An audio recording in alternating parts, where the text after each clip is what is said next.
আমাদের সাথে এমনটা হবে কখনো ভাবিনি। হ্যালো এভরিওয়ান, আসসালামু আলাইকুম। কেমন আছেন সবাই? আশা করি ভালো আছেন। আলহামদুলিল্লাহ, আপনাদের দোয়ায় মোটামুটি ভালোই আছি। তো হঠাৎ করে সকালবেলা আমার বাবার বাসা থেকে ফোন আসে। আমার ভাই ফোন দেয় যে বাবা অসুস্থ, তাড়াতাড়ি বাসায় আসেন। তাই আমি দেরি না কইরা তাড়াতাড়ি বাসায় যাইয়া দেখি আমার বাবার শরীরটা খুব খারাপ, শ্বাস করতে অনেক কষ্ট হয় আর কথাও বলতে পারে না। দেইখা আমার বাবা বলতেছে যে আমারে ঢাকা বড় কোনো ডাক্তারের কাছে নিয়ে যাও। আমি ময়মনসিংহ অনেক ডাক্তার দেখাইছি, আমার বাবা ঠিক হয় নাই। তাই আমার বাবা কোনো সময় ডাক্তারের কাছে যাইতে চায় না। অসুখ বিসুখ হইলেই বলে ওষুধ কিনা খাইলেই ঠিক হয়ে যাবে, অতটা গুরুত্ব দেয় নাই। তো এবার কেমন জানি আমার বাবারই অনেক আগ্রহ ডাক্তারের কাছে যাওয়ার জন্য। তাই আমি আর দেরি না কইরা ঢাকা নিয়ে আসলাম আমার বাবারে ডাক্তার দেখানোর জন্য। আমাদের এক আত্মীয় আছে, সে বলছে যে আমারও শ্বাসকষ্ট। এই ডাক্তার দেখানোর পরে আমি এখন সুস্থ আছি, আপনি এই ডাক্তারটাই দেখান। তাই ওদের কথা মতন ওনারাই নিয়ে আসছে ইবনে সিনা হাসপাতাল। ওখানে ডাক্তার দেখাইলাম আমার বাবারে, অনেকগুলো পরীক্ষা নিরীক্ষা সব কিছু করাইতে দিছি। তখনই ডাক্তার বলেছিল হয়তো এনারে ভর্তি রাইখা চিকিৎসা করাইতে হইতে পারে, এর অনেকটা শ্বাসকষ্ট হইতেছে আর ভিতরেও সমস্যা আছে। তো আমি আজকে হয়তো ভর্তি করবেন, আর না হয়তো কালকে রিপোর্ট দেইখা যদি রিপোর্টে খারাপ আসে তাইলে ভর্তি দিলে ভর্তি হয়ে যান। বললাম ঠিক আছে। তো এই কথা ভাবনা চিন্তা কইরাই আমার ওই আত্মীয়র বাসায় চলে আসলাম যে কালকে রিপোর্ট দিব, রিপোর্ট দেখার পরেই যদি ভর্তি হইতে বলে ভর্তি হইব। তো সারা রাত আমার বাবা আর ঘুমায় নাই, সারা রাত বৈশা বৈশা রাত পার করছে। আমরা দুই ভাই বোন আমার বাবার সাথে গিয়েছিলাম।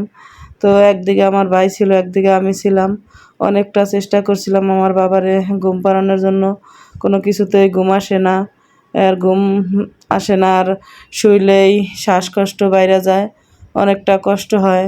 সারা রাত বৈশা বৈশা কাটাইছে। আর আমার বাবার সাথে আমরা দুই ভাই বোন ওইভাবেই বৈশা কাটাইছি। রাত্র 4টা পর্যন্ত জাগনা ছিলাম, তারপরে কখন যেন আমি ঘুমিয়েছিলাম টেরও পাইনি। কিন্তু 6টার আগেই আবার জাগনা হয়ে গেছি। আমার বাবার এত পরিমাণ কাশির টান ছিল। তো ওঠার পরে আমার বাবা বলতেছে আমার কাছে অনেক খারাপ লাগে, ডাক্তার ভর্তি হইতে কইছে, ভর্তি করাইলে মনে হয় ভালো হইতো। তো এই সব কথা বলতেই বলে যে আমি সারা রাত ঘুমাই না, আমারে গোসল করাইলে হয়তো ভালো লাগতো। তো আমার বাবা সারা রাত যে কী কথাবার্তা বলছে এখনও মনে হইলে অনেকটা কষ্ট লাগে। এরকম কিছু হইব কখনো ওই ভাবতে পারি নাই।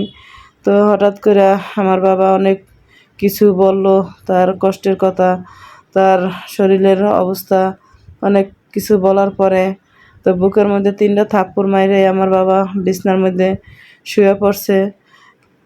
কী কারণে পড়ছে, কেন পড়ছে আমরা কিছুই বুঝতে পারি নাই। তো আমার বাবার মুখের দিকে তাকাইয়াই দেখতেছি যে পুরা মুখ কালো হয়ে আছে আর কেমন জানি লাগতাছে, খুব একটা ভালো মনে হয়েছিল না। তো আমরা দুই ভাই বোনে দেখা চিৎকার দিয়া আমার বাবারে শোয়ার থেকে উঠা বসাইলাম। দেখি তার কোনো সেন্স নাই, একবারে অন্যরকম হয়ে গেছে। তা আমরা দেরি না করে ক্লিনিকে নিয়ে গেছি। ওখানে না বইলা দিছে সাথে সাথে যে হয়তো ব্রেন স্ট্রোক করছে আর শ্বাসকষ্ট, আরও বিভিন্ন সমস্যা, আমরা এখানে রাখতে পারবো না, আপনারা ঢাকা মেডিকেল নিয়ে যান। তা আমরা দেরি না করে অ্যাম্বুলেন্স ভাড়া করে আমরা দুই ভাই বোন আমার বাবারে ঢাকা মেডিকেল নিয়ে যাই। ওখানে কয়েকটা ইসিসি আরও কী পরীক্ষা নিরীক্ষা করানোর পর ডাক্তাররা চেক কইরা 10 থেকে 12 জন ডাক্তার দেখা তারাও না বইলা দিল যে তার এখন আর কিছু করার নাই, এর অবস্থা খুবই খারাপ, আমরা কোনো কিছুতে এখানে রাখতে পারবো না, আপনারা যদি সম্ভব হয় আইসিইউতে ভর্তি করেন। আর ঢাকা মেডিকেল আইসিইউতে ভর্তি করা অতটা সহজ না, আইসিইউতে সিট খালি ছিল না, এই কারণে ঢাকা মেডিকেল ভর্তি করাতে পারি না। ডাক্তাররা যতটা সময় রাখছে অনেকটা চেষ্টা করছে, অক্সিজেন লাগাইয়া আরও বনসই নিয়ে নিছে যে আপনারা দ্রুত আইসিইউতে ভর্তি করার ব্যবস্থা করেন। কারণ আমাদের কোনো গার্জিয়ান ছিল না, আমরা দুই ভাই বোন ছিলাম। আমার বাবার এতটা অসুস্থ হওয়া দেখে আমরা কি করব না করব কিছুই বুঝতে পারতেছিলাম না।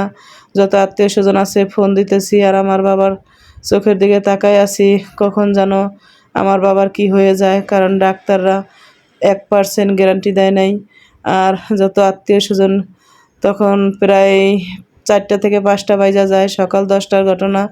এতক্ষণ পর্যন্ত দুই ভাই বোনেই পাগলের মতন ছটফট করছি, আর আমার বাবারে নিয়ে এই হাসপাতাল থেকে ওই হাসপাতাল দৌড়াদৌড়ি করছি, একটা আত্মীয় স্বজনও কাছে পাই না।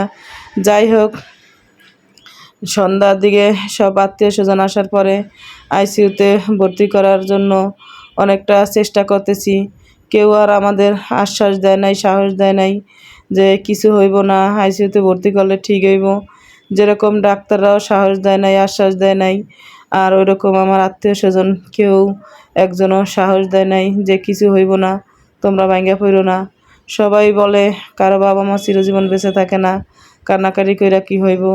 আর আমার ভাই তো 10 লাখ লাগুক আর 20 লাখ লাগুক কোনো টাকার দিকে তাকায় নাই। ও সব সময় বলছে যে আপনারা আইসিইউতে নেওয়ার ব্যবস্থা করেন, যত টাকা লাগে আমি দিমু। আমার বাবারে এইভাবে এরকম ফালায় রাখবো না, টাকা গেলে আমাদের যাইবে, আপনাদের তো যাইব না, আপনারা একটু সহযোগিতা করলে দোষ কি।